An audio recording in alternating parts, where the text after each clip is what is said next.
Hi friends, இந்த video Sunday எடுத்தது. Sunday அப்படின்றனால கொஞ்சம் லேட்டாக தான் எந்திரிச்சோம். எந்திரிச்சதும் சரி டீ வச்சு குடிக்கலாம் அப்படின்னு சொல்லிட்டு டீ தான் போட்டுட்ருக்கேன்.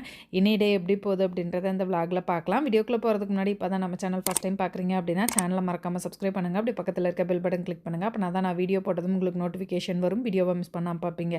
வாங்க இப்போ விளாகை கண்டினியூ பண்ணலாம். சண்டே அப்படின்னாலே கொஞ்சம் லேட்டாக தான் எந்திரிப்போம். நான் எந்திரிக்கிறதுக்கு முன்னாடியே அத்தை வந்து மட்டன் குழம்பு வச்சுட்டாங்க. குழம்பு இருக்கனால ஒரு அடுப்பில் டீ வச்சுட்டு இன்னொரு அடுப்பில் இட்லி ஊற்றி வச்சிடலாம் அப்படின்ட்டு கையோட அதையும் ஊற்றி வச்சுட்டேன். நாள் நைட்டு பாத்திரம் எதுவும் விளக்கல. காலையில் சாப்பிட்டுட்டு அந்த பிளேட்ஸ் எல்லாம் போடவும் சிங்க்கு நிறைஞ்சிருச்சு. மதியம் லஞ்சு ப்ரிப்பேர் பண்ணணும். அதுக்குள்ளே சிங்க்கில் இருக்க பாத்திரத்தெல்லாம் க்ளீன் பண்ணி வச்சிடலாம் அப்படின்ட்டு கையோடு அதை க்ளீன் பண்ணிகிட்ருக்கேன். இன்றைக்கி வெளியில் போகிற பிளான் எதுவும் இல்லை. வீட்டில் தான் இருக்க போகிறோம் அப்படின்றனால ஏதாவது க்ளீனிங் ஒர்க் பண்ணலாம் அப்படின்னு நினச்சேன். நான் நினச்ச நேரமோ என்னமோ தெரில, வயிறும் இடுப்பும் பயங்கரமாக வலிச்சது. மதியம் லஞ்சு கூட என்னால் பெருசாக ப்ரிப்பேர் பண்ண முடியல. மீன் குழம்பு வைக்கணும் அப்படின்னு நினச்சேன். பட் ப்ரிப்பேர் பண்ண முடியல. சாதம், ரசம், குழம்பு காலையில் வச்சது அதோட முடிச்சுக்கிட்டேன். வயிறும் இடுப்பு உழைச்சனால ஃபுல் டே ரெஸ்ட்டு அப்படின்ற மாதிரி ஆயிடுச்சு. கண்மணி தான் காலையிலேருந்து அம்மா எனக்கு உளுந்தங்களி செஞ்சு கொடுமா அப்படின்னு கேட்டுகிட்டே இருந்தா. பாப்பா அம்மாவுக்கு உடம்பு சரியில்லடா, ஈவினிங் போல் செஞ்சு தரேன் அப்படின்னு சொல்லியிருந்தேன். ஈவினிங் இருக்கு அம்மா அப்படின்னா, சரி செஞ்சு தரேன் பாப்பா அப்படின்னு சொல்லிட்டு தண்ணியில் வெல்லத்தை போட்டதுமே வந்து கண்டுபிடிச்சிட்டா, அம்மா உளுந்தங்களி செய்யுது அப்படின்னு. 2 கப் அளவுக்கு தண்ணி எடுத்துட்டு அதில் ஸ்வீட்டுக்கு தகுந்த மாதிரி வெல்லம் போட்டு நல்லா கரையிற வரைக்கும் கொதிக்க வச்சு அந்த தண்ணியை வந்து ஆற வச்சுக்கிட்டேன். வெல்லம் தண்ணி நல்லா ஆறுனதுக்கப்புறமா எந்த கப்பில் தண்ணி அளந்தோமோ அதில் 1 கப் அளவுக்கு மாவு எடுத்து அந்த தண்ணியில் போட்டு நல்லா கட்டி இல்லாமல் கரைச்சி எடுத்துக்கிட்டேன். கட்டி இல்லாமல் கரைச்சிட்டு திரும்ப அடுப்பை பற்ற வச்சு அடுப்பில் வச்சு நல்லா வெந்து வர்ற வரைக்கும் இதை கிளறி கொடுக்கணும். கைவிடாமல் கிளறணும், இல்லாட்டி அடி பிடிச்சிரும். மாவு ஓரளவுக்கு வெந்து வந்ததுக்கப்புறம் கொஞ்சம் கொஞ்சமாக நல்லெண்ணெய் ஊற்றி நம்ம மிக்ஸ் பண்ணிகிட்டே இருந்தோம் அப்படின்னம்னா சின்ன சின்ன கட்டி இருந்தால் கூட எந்த கட்டியும் இல்லாமல் நல்லா கரைஞ்சிரும். உளுந்தங்களி நானும் 2-3 மெத்தடில் ட்ரை பண்ணிட்டேன். எந்த மெத்தடில் ட்ரை பண்ணாலும் உளுந்தங்களி கிண்டணும் அப்படின்னம்னா கண்டிப்பாக கை வலிக்கும். இப்போ பார்த்திங்கன்னா லைட் கலராக இருக்கும். நல்லா வெந்து வரும்போது இன்னும் டார்க் கலராக மாறும். இப்போ சட்டியில் அங்கங்கே ஒட்டிகிட்டு இருக்கும். நல்லா வெந்து வரும்போது உருண்டு திரண்டு சட்டியில் ஒட்டாமல் வரும். உளுந்தங்களி கிண்டி முடிக்கிறதுக்குள்ளே அம்மா செஞ்சிட்டியா அப்படின்னு கேட்டுகிட்டே இருந்தா. பொறு பாப்பா, நல்லா வேகட்டும், வெந்ததுக்கப்புறம் தரேன் அப்படின்னு சொன்னேன். நல்லா வெந்ததுக்கப்புறம் போட்டு கொடுத்தேன். சுட சுட இருக்குது அப்படின்ட்டு ஊதி ஊதி சாப்பிட்டுட்டு இருந்தா.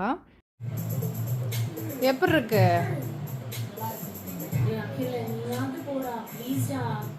மதியம் லஞ்சுக்கே மீன் செய்யணும் அப்படின்னு நினச்சேன். பட் என்னால் முடியல. அதனால் மசாலா மட்டும் தடவி வச்சுருந்தேன்.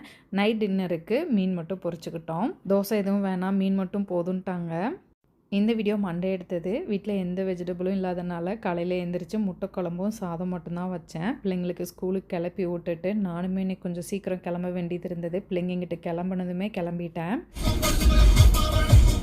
இன்றைக்கி எங்கள் ரோட்டரி கிளப்பில் இருந்து ஒரு ஸ்கூலில் சைல்டு அப்யூஸ் பற்றி குழந்தைங்களுக்கு அவேர்னஸ் கொடுக்கறதுக்காக ஒரு ஈவெண்ட் அரேஞ்ச் பண்ணியிருந்தோம். ஸோ அதுக்காக போயிருந்தோம். அந்த ஈவெண்ட்டை முடிச்சுட்டு அப்படியே இன்னொரு ஸ்கூலில் ஃபுட்பால் டோர்னமெண்ட் நடந்தது. ஸோ அது வந்து பசங்களாக சேர்ந்து அரேஞ்ச் பண்ணியிருந்தாங்க. அதுக்கு வந்து என்கிட்ட ஸ்பான்சர் கேட்டிருந்தாங்க. நம்ம ராஜேஷ் கிச்சன் சார்பாக ஸ்பான்சர் கொடுத்துருந்தோம். இன்றைக்கி ஃபைனல் மேட்ச் மேம், நீங்கள் கண்டிப்பாக வரணும் அப்படின்னு அந்த பொண்ணு என்கிட்ட கேட்டிருந்தாங்க. ஸோ அதுக்காகவே இன்றைக்கி அங்கே போயிருந்தேன். நான் போகிறப்ப ஃபைனல் மேட்ச் வந்து ஸ்டார்ட் பண்ணிட்டாங்க. விளாண்டுட்டு இருந்தாங்க. ரொம்ப சூப்பராக விளாண்டுட்டு இருந்தாங்க பசங்க. மேட்ச் முடிஞ்சு ப்ரைஸ் டிஸ்ட்ரிபியூட் பண்ணுற வரைக்கும் கூட இருந்து பார்த்துட்டு வந்தேன். ரொம்ப ஹாப்பியாக இருந்தது. நூடுல்ஸ் மண்டையை ஏன் விட்டுட்டு வந்தீங்க? சும்மா உன்னை திடீர்னு ஒரு விசிட் பார்க்கலான்னு. என்னால வேலை பார்க்குறேன், இல்லை சும்மாவே வந்துருக்கேன் நான்.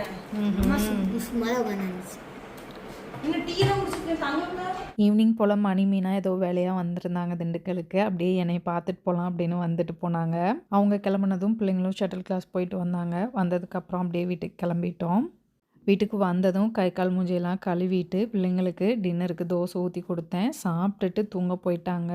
அவங்களுக்கு டின்னர்லாம் செஞ்சு கொடுத்துட்டு அதுக்கப்புறமா தான் வாங்கிட்டு வந்த வெஜிடபிள்ஸ் எல்லாத்தையுமே எடுத்து வச்சேன். இந்த வாரம் சண்டே ஃப்ரிட்ஜை க்ளீன் பண்ணணும் அப்படின்னு நினச்சேன். பட் என்னால் முடியல. இன்றைக்கும் நிறைய வெஜிடபிள்ஸ்லாம் வாங்கிட்டு வரல, கொஞ்சமாக தான் வாங்கிட்டு வந்திருந்தேன். இது காலியானதுக்கப்புறம் வாங்கிக்கலாம் அப்படின்னு சொல்லிட்டு கம்மியாக தான் வாங்கிட்டு வந்தேன். கொஞ்சமாக வாங்கிட்டு வந்திருந்தாலும் நிறைய வாங்கிட்டு வந்தாலும் எடுத்து வைக்கிறதுக்கு நேரம் பார்த்திங்க அப்படின்னா கிட்டத்தட்ட 1 மணி நேரம் ஆயிடுது. ஏன்னா வந்தது தேவையில்லாததெல்லாம் எடுத்து வச்சுட்டு வேணுங்கிறதெல்லாம் பிரித்து கவர் போட்டு எடுத்து வைக்கிறதுக்கு லேட் ஆகிடுது. இன்றைக்கி கீரை வாங்கிட்டு வரல. கீரை பார்த்தேன் ஒரு மாதிரி வாடி போயிருந்தது. சரி வேண்டாம், நம்ம சாயந்தரம் வாங்கி வச்சு நைட்டு கொண்டு போய் எடுத்து வைக்கிறதுக்குள்ளே இன்னும் வாடி போயிடும் அப்படின்றனால கீரை வாங்கலை. வெஜிடபிள்ஸ் மட்டும் வாங்கிட்டு வந்தேன். இதுக்கே எனக்கு 1 மணி நேரம் ஆயிருச்சு. கீரை வாங்கிட்டு வந்து ஆஞ்சு எடுத்து வச்சிருந்தேன் அப்படின்னம்னா, கண்டிப்பா 2 மணி நேரம் ஆயிருக்கும். வெண்டைக்காய், கேரட்டு, பீன்ஸு, உருளைக்கிழங்கு, முட்டைக்கோஸ் அப்படின்னு வாங்கிட்டு வந்திருந்தேன். இப்போ வெஜிடபிள்ஸ் எடுத்து வைக்கிறதுக்காக இந்த மாதிரி ஜிப்லாக் கவர் வந்து அமேசான்ல ஆர்டர் பண்ணி வாங்கியிருந்தேன். 3 சைஸஸ்ல இருந்தது. சின்னது, மீடியம், பெருசு அப்படின்னு. சின்ன கவரே வந்து எனக்கு கரெக்ட்டா இருந்தது. பெரிய கவர் வந்து நம்ம கீரைக்கு தான் சரியா இருக்கும் அப்படின்னு நினைக்கிறேன். ஜிப்லாக் கவர் அப்படின்னா நம்ம வந்து வாஷ் பண்ணி திரும்ப திரும்ப யூஸ் பண்ணிக்கலாம் அப்படின்றதுக்காக இந்த மாதிரி வாங்கியிருக்கேன். ஒரு வழியா வாங்கிட்டு வந்த வெஜிடபிள்ஸ் எல்லாத்தையும் தனியா எடுத்து வச்சுட்டு, கருவேப்பிலை, கொத்தமல்லி, புதினா இதை ஆஞ்சு தனியா எடுத்து வச்சுட்டு, இப்போ ஃப்ரிட்ஜில் எடுத்து வைக்க போகிறேன். ஒரு சிலர் உங்கள் வெயிட் என்னக்கா, வெயிட் அப்டேட் பண்ணுங்க அப்படின்னு கேட்குறாங்க. ஆக்சுவலாக நான் வெயிட் வந்து செக் பண்ணலை. எனக்கே தெரியுது நான் கொஞ்சம் வெயிட் போட்டுட்டேன் அப்படின்றது. வெயிட் பார்த்தேன் அப்படின்னா மனசு ரொம்ப கஷ்டப்படும் அப்படின்றனால கொஞ்சம் நாள் போகட்டும், நான் அப்புறமா வெயிட் அப்டேட் பண்ணுறேன். லைஃப்பில் எப்போவும் எல்லாரும் ஒரே மாதிரி இருப்பாங்க அப்படின்னு நம்மளால எதிர்பார்க்க முடியாது. ஒவ்வொரு சுச்சுவேஷனுக்கு தகுந்த மாதிரி அவங்களோட லைஃப் ஸ்டைல் வந்து மாறும். எனக்கு கால் வலின்ற ஒரு விஷயம் என்னோட லைஃப் ஸ்டைலவே சேஞ்ச் பண்ணிருச்சு. குதிங்கால் வலி எப்படி இருக்குது அப்படின்னு சிலர் கேட்குறாங்க. குதிங்கால் வலி அப்படியே தான் இருக்குது, எந்த சேஞ்சுமே இல்லை. எனக்கு கால் வலி குறையணும் அப்படின்னா நான் ரெஸ்ட் எடுக்கணும். இப்போ நான் ரெஸ்ட் எடுக்கிற நிலமையில இல்லை. ஏதாவது ஒரு வேலைக்காக வெளியே போயிட்டு வந்துட்டு தான் இருக்கேன் நான். குதிங்கால் வலிக்கான ஸ்ட்ரெச்சஸை ஒரு நாளைக்கு 2-3 டைம் நாச்சும் செஞ்சுருவேன்.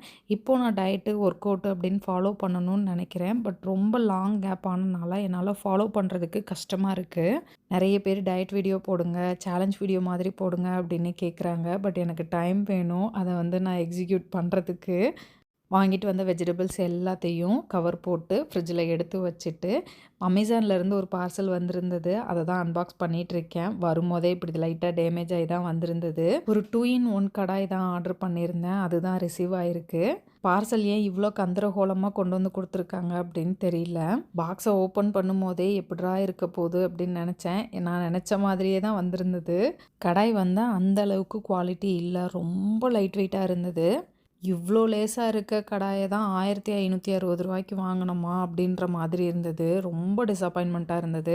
இதுதான் அந்த 2-in-1 கடாய். ஒரு பெரிய கடாய், அதில் நடுவில் வந்து ஒரு ஸ்ப்ளிட் கொடுத்துருக்காங்க. அட் அ டைமில் நம்ம வந்து இந்த சைடு ஒரு காய், அந்த சைடு ஒரு காய், இந்த சைடு ஒரு குழம்பு, அந்த சைடு ஒரு குழம்பு, அந்த மாதிரி நம்ம வந்து ரெடி பண்ணிக்கலாம். மார்னிங் அறக்க பறக்க சமையல் பண்ணும்போது 2 ஸ்டவ்வில், ஒரு ஸ்டவ்வில் வந்து சாதம் வச்சுருப்போம், ஒரு ஸ்டவ்வில் குழம்பு வச்சுருப்போம். ஏதாவது ஒன்று இறக்கி வச்சுட்டு தான் வந்து பொரியலே பண்ண முடியும். ஸோ இந்த மாதிரி இருந்ததுன்னா ஒரு ஸ்டவ்வில் சாதம் வந்து வெந்துட்டுருக்கும், இன்னொரு ஸ்டவ்வில் இதை வச்சோம்னா ஒரு சைடு குழம்பு, ஒரு சைடு பொரியல், அந்த மாதிரி பண்ணிக்கலாம் அப்படின்னு நினச்சி வாங்கினேன். பட் பாத்திரம் வந்து அந்தளவுக்கு குவாலிட்டி இல்லை.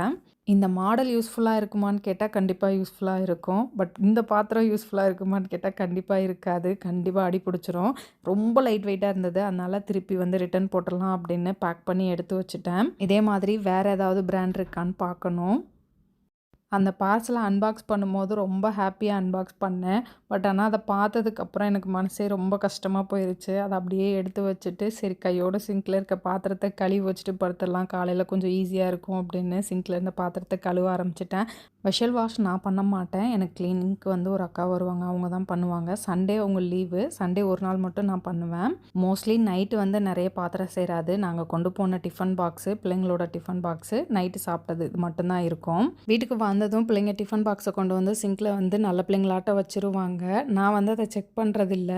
இன்றைக்கி வந்து டிஃபன் பாக்ஸை செக் பண்ணுறதுக்காகவே சரி கையோடு க்ளீன் பண்ணி வச்சிடலாம் அப்படின்ட்டு க்ளீன் பண்ணேன். ஏன்னா அக்கா க்ளீன் பண்ணும்போது சொல்லுவாங்க, பாப்பா வந்து சாப்பிட்றதில்ல வச்சுட்டு வந்துட்டாங்க அப்படின்னு. யார் அப்படின்னு கேட்டால் அக்காவுக்கு தெரியாது. ஏன்னா நான் தானே டிஃபன் பாக்ஸில் பேக் பண்ணி தரேன். அதனால் இன்றைக்கி செக் பண்ணேன். இன்றைக்கி 2 பேருமே சாப்பிட்டு முடிச்சுட்டாங்க. நைட் பாத்திரத்தை க்ளீன் பண்ணிகிட்டு இருக்கும்போது எனக்கு தோணுச்சு, முன்னெல்லாம் எவ்வளோ ஆக்டிவாக இருப்போம். காலையில் எந்திரிச்சு அறக்க பறக்க சமையல் வேலையை முடிச்சுட்டு பிள்ளைங்க போனதும் சிங்கில் இருக்க பாத்திரத்தெல்லாம் கழுவி வச்சுட்டு வீடு வாசல்லாம் கூட்டி விட்டுட்டு அடுத்து பிஸ்னஸ்க்காக டே ஃபுல்லாக ஓடுவோம். திரும்ப நைட் டின்னரு, திரும்ப பாத்திரத்தெல்லாம் க்ளீன் பண்ணி வச்சுட்டு நைட்டு தூங்க லேட் ஆகும். இருந்தாலும் அடுத்த நாள் காலையில் எந்திரிச்சு ஆக்டிவாக ஓடுவோம். இப்போல்லாம் முன்ன மாதிரி வீட்டு வேலை செய்யறதில்ல. இருந்தாலும் ரொம்ப டயர்ட் ஆகுறோமே ஏன் அப்படின்னு யோசித்தேன். நமக்கு வயசாயிருச்சா இல்லை நம்ம சோம்பேறி ஆயிட்டோமா அப்படின்னு யோசித்தேன். ரொம்ப நாள் கழித்து ஆக்டிவாக அந்த மாதிரி வேலை செய்யும்போது ஹாப்பியாக இருந்தது. சிங்கில் இந்த பாத்திரத்தெல்லாம் கழுவிட்டு கவுண்டர் டாப்லாம் க்ளீன் பண்ணிவிட்டு தூங்க போயிட்டேன். அவ்வளோதான், இந்த விளாக் இதோட முடிஞ்சது. இந்த வீடியோ உங்களுக்கு பிடிச்சிருக்கும் நம்புகிறேன். பிடிச்சிருந்தா லைக் பண்ணுங்கள், மறக்காமல் சேனலை சப்ஸ்கிரைப் பண்ணுங்கள். அடுத்த வீடியோவில் பார்க்கலாம். அது வரைக்கும் பாய்.